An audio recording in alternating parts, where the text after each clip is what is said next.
Kanmu went from a notorious tycoon to a small nanny. His daily job was mainly to take care of his wife, criminal police officer Mi-sun, for a living.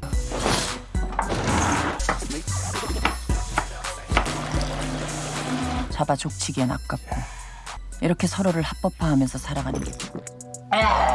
But what his wife never thought of was that her husband, who stayed home every day and only knew how to secretly take money while she slept, was actually a former agent of the National Security Agency. Kanmu's departure from the team was also related to a mission. At that time, he received intelligence about an illegal weapons shipment. He decided not to follow the mission plan and took action immediately.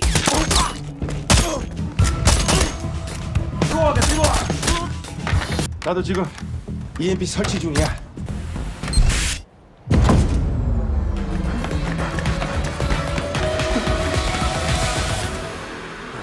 Ублюдок грёбаный! Если отодрать, застрянем здесь. Подойди! Сука, давай! Давай, As a result, he was also forced to discharge from the army for disobeying orders. After Kang-mu was discharged from the army, he began his leisurely life. He lived a secluded life and married a wife. His daily task was to cook for his wife. He took his children to school to earn extra income. 우리 엄마 오실 때까지 밖에서 술래잡기 할까?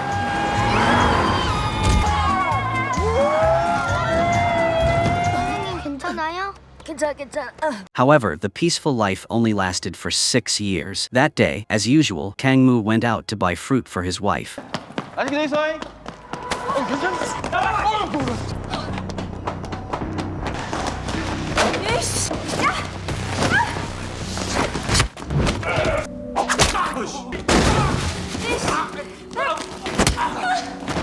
After Kang-mu knocked down the men, the two arrived at a bus stop. Kang-mu broke the silence first and started asking Hee-ju who those men were. Kang-mu asked if Hee-ju was still working at her old job. Hee-ju confirmed that she had been discharged from the army. Kang-mu realized that things were definitely not that simple, so he started asking Hee-ju about her relationship with her former colleague Jung-san. But Hee-ju clearly didn't want to drag Kang-mu into trouble, so she decided to leave. But the more Hee-ju avoided Kang-mu, the more he realized that things were not that simple. In the end, under Kang-mu's questioning, Hee-ju finally told the truth. Hee-ju said that Jung-san was missing, but after saying it, Hee-ju felt uneasy. She didn't want to disturb Kang-mu's retirement life, so she called a taxi and left. But Kang-mu didn't know that from the moment he and Hee-ju sat down, his every move was seen by his wife's two subordinates, Dong-soo and Hyun-gi. Their first reaction was that they thought Kang-mu was secretly having an affair behind his wife's back. The two quickly returned.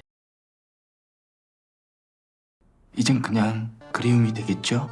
나는 이제 더 이상 못 참겠다. 하늘이 허락한 사랑은 어제까지였어요.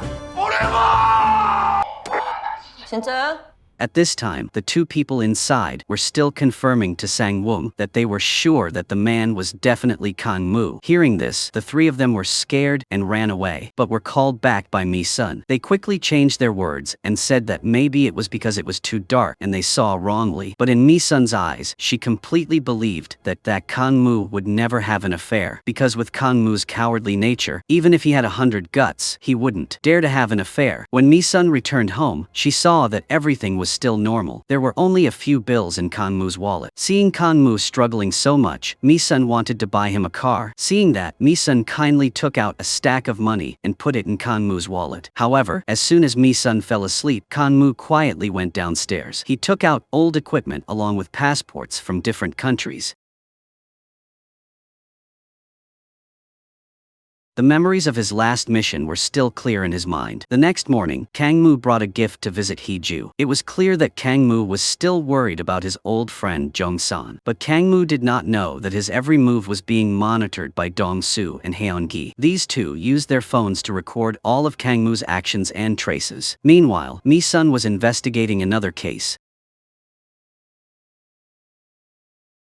But luckily she was wearing a bulletproof vest, so she did not die. Through the investigation, they discovered that the other company had many employees who died. These people died continuously within a month due to different accidents. The legal representative of that company was Jung-san, but they could not contact him at the moment. At this time, Sang-woong's phone suddenly rang. 뭐야? 왜 그래? 아무도 아니야. 형이 무슨 여자야? 줘봐. 아니야.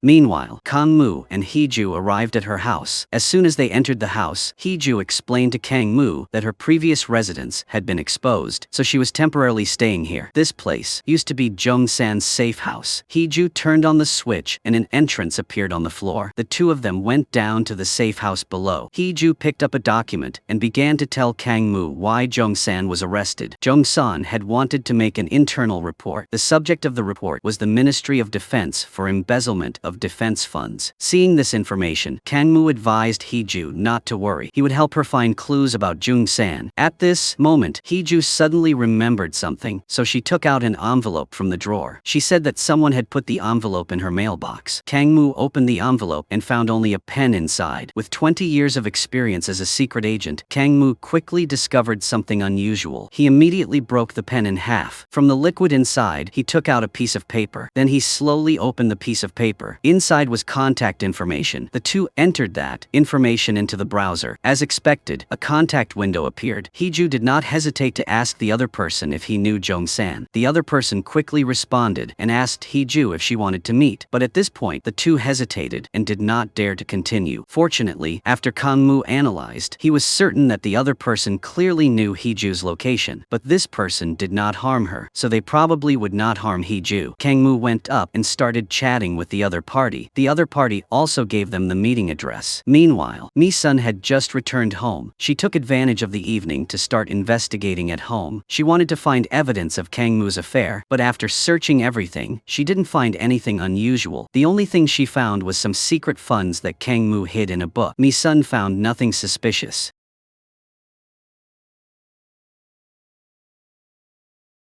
But what she didn't expect was that the first thing Kang-moo said when he got home was that he wanted to borrow her car. The reason he gave was also very unreasonable. He said that maybe it was because autumn had come that his whole body felt uncomfortable. Tomorrow was the weekend, so he wanted to go out fishing and get some fresh air. Mi-sun said of course he felt uncomfortable. It would be strange if he didn't feel uncomfortable. Obviously, Kang-moo still didn't understand the meaning behind Mi-sun's words. So the next morning, Mi-sun borrowed Sang-woong's mother's car and went nearby to follow Kang-moo. Mi-sun saw Kang-moo loading fishing gear into the truck. Sang-woong stood next to Mi-sun and kept saying that this was typical behavior of a cheater. When Kang-moo drove away, Mi-sun immediately drove close behind. Mi-sun followed Kang-moo all the way to the underground parking lot. The two saw Kang-moo leading Hee-ju into the hotel. They were worried that Kang-moo had actually gone to the hotel. Seeing that, Mi-sun scolded Sang-woong. She asked him to ask for the room number. The two of them immediately got the room number. They arrived right in front of Kang-moo's room. Mi-sun prepared the equipment as she walked. It was obvious that she wanted to catch the cheating couple red-handed. When Mi-sun reached the door of the room, Sang-woong stopped her. He said that if the two of them went in and were just chatting, it would be awkward for Mi-sun. Mi-sun followed Sang-woong's suggestion to go to the building opposite the hotel room. She used a drone to monitor their every move. Mi-sun saw what was happening in Sang-woong's room. Mi-sun was so jealous that she broke the drone. At that moment, she also received a call. Then Mi-sun informed Sang-woong that the surveillance camera of the shooting of Son-woo had been found. Before leaving, they parked their car right in front of Kang-moo's car and turned on the dash cam. At that moment, Kang-moo in the room also received a call. They asked the two to quickly go to another room. When the two entered the room, the man in the room revealed his identity. He was someone who worked with Jung-san. Then he walked up to the projector and began to tell the real situation. Not long ago, the country had a parallel contract. It involved weapons development and space exploration, but in the end, they found out that it was a fake contract. However, the total amount of money dispersed was 3.5 trillion won. The person behind all this was a military tycoon named Mr. Park. When the organization's logo appeared on the screen, Kang-moo was startled because the logo was identical to the logo in the arms smuggling case he participated in 6 years ago. That showed that Mr. Park was also behind the previous incident. Jung-san lost a teammate in the incident 6 years ago. That was also Kang-moo's colleague, so Jung-san secretly organized a team to find Mr. Park to take revenge.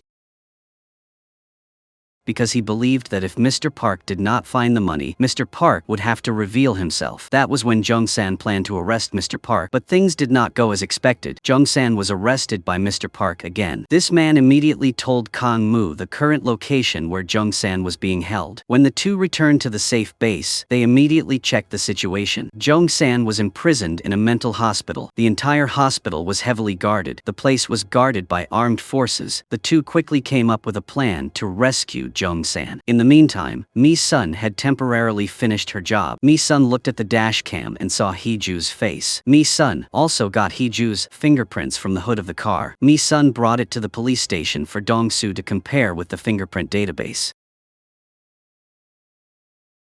It was clear that Mi-sun was determined to continue the mission of dealing with Hee-ju. Then that day when Mi-sun slept with Kang-moo, she secretly took his phone. She used tape to open his eyelids and unlocked his phone. After unlocking it, she copied all the contents from his phone to the copy machine. At the same time, his phone was also tapped. The next morning, Kang-moo did not notice anything unusual. He still went with Hee-ju to survey the situation outside the mental hospital. Seeing the scene there, they saw that even the guards were equipped with rifles. Compared to the information that the man had provided, the reality was much harsher. Meanwhile, Mi-sun also visited Seon-woo, who had just woken up. At this time, Mi-sun also heard about Mr. Park's existence for the first time. She also learned about the huge embezzlement case of up to 3.5 trillion won. Mi-sun was shocked by what she had just heard, but as soon as Mi-sun stepped out, Sang-won said that the investigation department had found Jung-san's last location before he disappeared. Hearing that, Mi-sun hurried to the investigation department to check the situation. Meanwhile, Kang-moo and Hee-ju had prepared everything necessary. The two of them broke into the mental hospital. They prepared a large sewer truck and a pass was prepared. After everything was ready, the two of them quickly headed towards the hospital.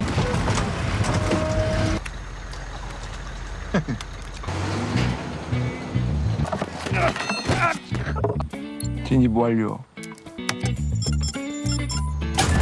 너 여기서 뭐해? 저 새끼 딴 데 똥 싸러 간다 저거. 창문 힘주고 일어나 이 새끼야. 뭐해? 아이 그래 알지. 나 집에 안 가.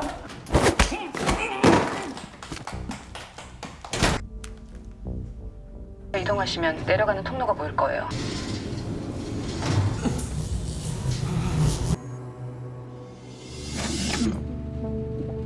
As expected, Jung-san was sitting on a chair being tortured with electricity by the attending physician. They were trying to force Jung-san to reveal where the 3.5 trillion won was hidden. After Kang-moo understood the situation,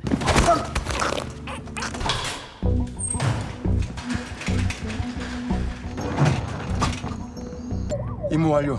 everything went smoothly and they succeeded. But Kang-moo didn't know that trouble would definitely happen. Indeed, when Mi-sun went to the investigation department, she reviewed the surveillance videos around Jung-san's house. Mi-sun then gathered important information about Jung-san's kidnapping. But what surprised Mi-sun was that when Jung-san was captured, another woman appeared in the picture. When the technician enlarged and restored the image, the scene shocked Mi-sun so much that she almost fainted on the spot. Because that woman was Hee-ju, it was clear that Mr. Park was really Hee-ju. At this moment, Hee-ju got out of the car. Everyone in the base obeyed her orders. When Hee-ju arrived at the center of the hall, she started a video conference with many politicians. The security chief, who used to be Hee-ju's superior, has now become her prisoner. He starts screaming and cursing Hee-ju. After dealing with the noise, Hee-ju starts the meeting. The politicians on the screen are all interested in what Hee-ju is also interested in, which is the location of the account containing 3.5 trillion won. Hearing this, Hee-ju also reveals her current plan. Hee-ju tried to torture Jung-san, but his mouth was too tough. She wouldn't be able to get the account information using force, so Hee-ju arranged for Kang-moo to appear. Then, through a series of plans, Kang-moo rescued Jung-san. Thanks to that, the dying Jung-san can also breathe a sigh of relief. In order for the secret not to die with him, Jung-san will hand over the secret to the person he trusts the most. Sure enough, while Hee-ju was explaining the plan on the screen, Jung-san in the surveillance video let go of his last defense. Jung-san revealed the account information to Kang-moo. Hee-ju saw this and understood that she had succeeded. It turned out that the account file had never been lost, but was hidden in a safe base. Hee-ju immediately ordered her subordinates to retrieve the file. At the same time, when Kang-moo Mu returned home, Hee-ju ordered the people at the hospital to kill Jung-san. But when Jung-san was about to be quietly injected with poison, he realized that the person's voice was similar to the voice he heard in the interrogation room. This abnormality immediately made him alert. He used his last strength to strangle the doctor until he passed out. Jung-san realized the dangerous situation and immediately called Kang-mu. Jung-san asked Kang-mu why he came to see him. Kang-mu did all this for Jung-san and Hee-ju. When Kang-mu was discharged from the army, Hee-ju disappeared with Jung-san. It was clear that Kang-mu could not escape Hee-ju's evil plan. At the same time, Hee-ju's juniors went to Jung-san's house and got the documents, but he didn't expect that Mi-sun also happened to go to Jung-san's house to find clues.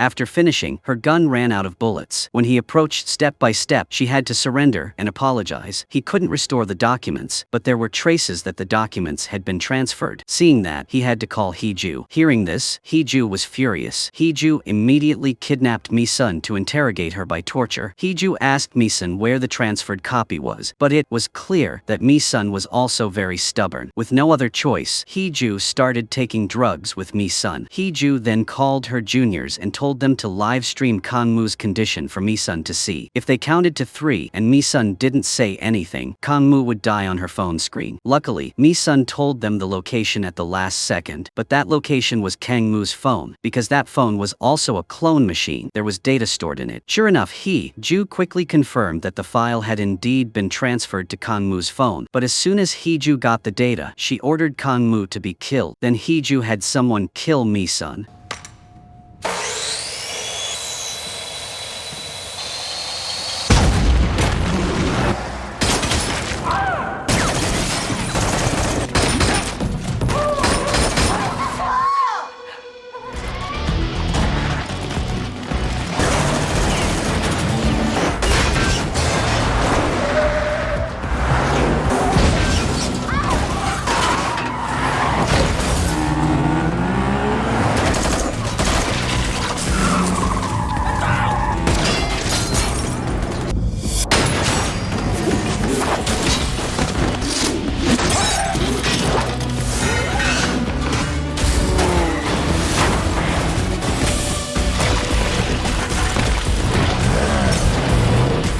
When the car stopped, Mi-sun began to question Kang-mu. She asked him to talk about his identity. Only then did Kang-mu admit that he didn't mean to deceive Mi-sun. He used to be an agent of the intelligence agency. That was his life before. Hearing this, Mi-sun clearly couldn't stand it anymore. At this moment, she felt like she was facing the third expression on her phone. Fortunately, Mi-sun finally forgave Kang-mu. The two of them returned to the safe house. Kang-mu began to rearrange the weapons, but at this time, Mi-sun didn't know where Hee-ju was. Mi-sun only saw a vague location, but that place was a deserted area where no one could be. Kang-mu said that there was an underground bunker. Mi-sun thought that Kang-mu was lying to her. Kang-mu was sure that there was also an underground floor under building 63. It was clear that Mi-sun had not yet regained consciousness. Kang-mu was preparing Jung-san's weapon. Mi-sun saw this and asked Kang-mu how he was hiding. After this small incident, the two of them started to move towards Hee-ju's location. The two of them planned to enter through the secret exit that Kang-mu knew.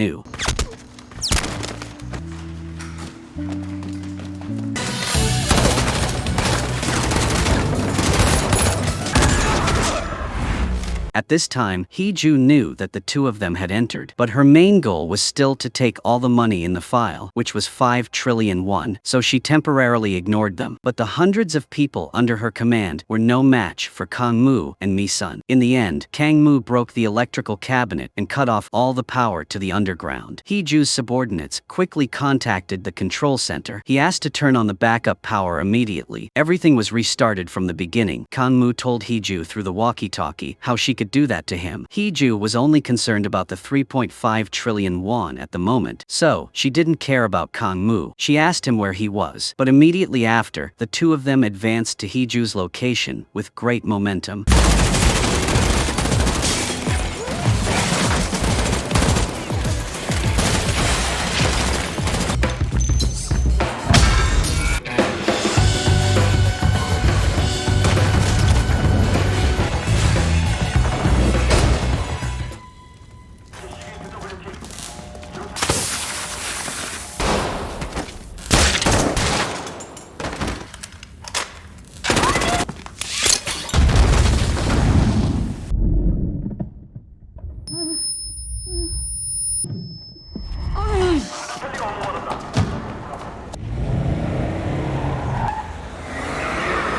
Heeju was furious and cursed at the two of them. She did not expect that the people driving the car were Kang-moo and Mi-sun, but in the end, their car was overturned by Heeju's juniors. After a fight, her juniors were quickly shot down by Kang-moo. Heeju also took advantage of this opportunity to get in the car and escape. Seeing that, the two also started chasing her. When Mi-sun realized that she could not escape, she used her shooting skills. Mi-sun was a former national shooting champion, so she shot the nitro tank on the road, causing Heeju's car to explode.